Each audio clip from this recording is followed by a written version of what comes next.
రాష్ట్రంలో ఫీజులు రూరల్లో ఎక్కున్నారా అర్బన్లో ఎక్కున్నా ఫీజులు నేర్పించే ఆజీవనం చేశారు. మూడోది జీవోఎంఎస్ నంబర్ 42 అనేది విద్యా హక్కు చట్టాన్ని అమలు చేస్తూ రాష్ట్రంలో ప్రైవేట్ స్కూళ్లలో ఫీజులు ఏ మేరకు ఉండాలి, ఆ ఫీ స్ట్రక్చర్ అనేటటువంటి దాన్ని జీవోఎంఎస్ నంబర్ 42లో 2010 వచ్చింది. ఆ జీవోలు చెప్పారు. ఈ జీవోలు ఉన్నాయి. కానీ ఈ జీవోల ప్రకారం అయితే రాష్ట్రంలో కనిష్టంగా 9,000 గరిష్టంగా 10,000 వరకే ఆ ఫీ స్ట్రక్చర్ ఉంది. కానీ 9,000 నుంచి 12,000 అనేటటువంటి ఫీ స్ట్రక్చర్ ని ఏ స్కూల్ కూడా దాన్ని ఫాలో కావడం లేదు. ఇష్టం వచ్చినట్టుగా ఫీజులు వసూలు చేసుకుంటున్నారు. కానీ జీవో ఇచ్చిన ప్రభుత్వం మాత్రం ఏమీ చేయకుండా చూస్తూ ఉంది. ప్రైవేట్ విద్యా వ్యాపారంతో ప్రభుత్వానికి ఉన్నటువంటి లింక్స్ ఏవైతే ఉన్నాయో దాని ప్రకారం ప్రభుత్వం ఉద్యమాలకి భయపడి కానీ పేరెంట్స్ కోరిక మీద కానీ జీవోలు మొక్కుబడిగా జీవనిస్తున్నారు. వాటిని అమలు చేయకుండా మాత్రం పక్కన పెట్టేసి కూర్చుంటారు. యాజమాన్యం మాత్రం ఇష్టం వీడియోస్ చేసుకోండి. కాబట్టి ఈ పద్ధతిని కంట్రోల్ చేయాలనేటటువంటి దానికోసం దానికోసం కేంద్రీకరించాం. ఈ సందర్భంగా మేము 4 ముఖ్యమైన డిమాండ్ ప్రభుత్వం పెడుతున్నాం.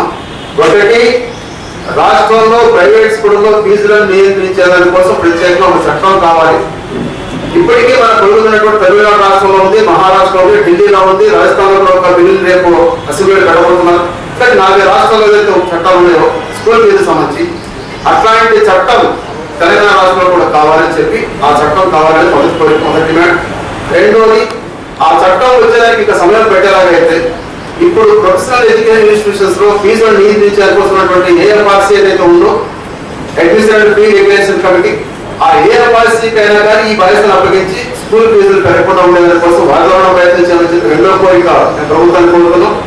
మూడవది, ఈ 2 పనులు అయ్యే వరకు కనీసం రాబోయే విద్యా సంవత్సరమైనా కానీ ఫీజులు పెంచకుండా ఇప్పుడు ఉన్నటువంటి ఏ స్కూల్లో ఎంత ఫీజు ఉంది, ఎగ్జిస్టింగ్ ఫీజుల్ని యథాతథంగా స్టేటస్ కో మెయింటైన్ చేయమని చెప్పి ఫీజులు పెంచొద్దు. ఇదేదో ప్రభుత్వం చేసేదాన్ని చెప్పి 3వ డిమాండ్ కోరేది.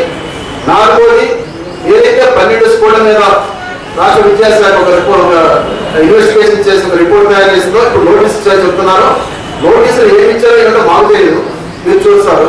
కానీ ఈ నోటీస్ కంటే ముందు ఆ రిపోర్ట్ మొత్తం ప్రజలందరికీ తెలియాల్సిన అవసరం ఉంది. కాబట్టి ఆ రిపోర్ట్ బహిరంగం చేయండి అని చెప్పి మేము 4వ డిమాండ్ కోరుతున్నాం. 5 చివరి విషయాన్ని చెప్పదలుచుకున్నట్టు ఈ డిమాండ్ సాధన కోసం రాబోయే కాలంలో మా జాయింట్ యాక్షన్ కమిటీ చేసే ఉద్యమాలకు సపోర్ట్ గా మొత్తం రాష్ట్రంలో ఉన్నటువంటి అన్ని రాజకీయ పార్టీలని ఈ ఉద్యమానికి మద్దతుగా కూడగట్టడం కోసం ఈ నెల 9వ తేదీ నాడు హైదరాబాద్ బాబిలింగంపల్లిలో ఉన్న సుందరయ్య విజ్ఞాన కేంద్రంలో ఒక ప్రత్యేక సమావేశం ఆల్ పొలిటికల్ పార్టీస్ తో లీడర్స్ తో సమావేశం ఏర్పాటు చేస్తున్నాం. ఆ సమావేశంలో పొలిటికల్ పార్టీస్ డైరెక్ట్ మా అప్పీల్ చేయదలుచుకున్నాం. రాబోయే శాసనసభ సమావేశాల్లో ఈ విషయాన్ని స్కూల్ ఫీజుల రెగ్యులేషన్ సంబంధించినటువంటి విషయాన్ని దాంట్లో చర్చించాలని, తద్వారా చట్టానికి అనుకూలపణ చేసడానికి కోసం ప్రయత్నం చేయని చెప్పి మేము పొలిటికల్ పార్టీస్ కోరబోతున్నాం. దాంతోపాటు మిగిలినటువంటి ఇతర ఎన్జిఓస్ కానీ సంఘాలు సంస్థలు అందరికీ కూడా ఉద్యమకారులందరికీ మేము అప్పీల్ చేసి వారందరికీ మద్దతుని కూడగట్టి రాబోయే కాల ప్రభుత్వంపై ఒత్తిడి తెచ్చి ఈ ఉద్యమాన్ని విజయవంతం చేయడానికి ప్రయత్నం చేస్తున్నాం.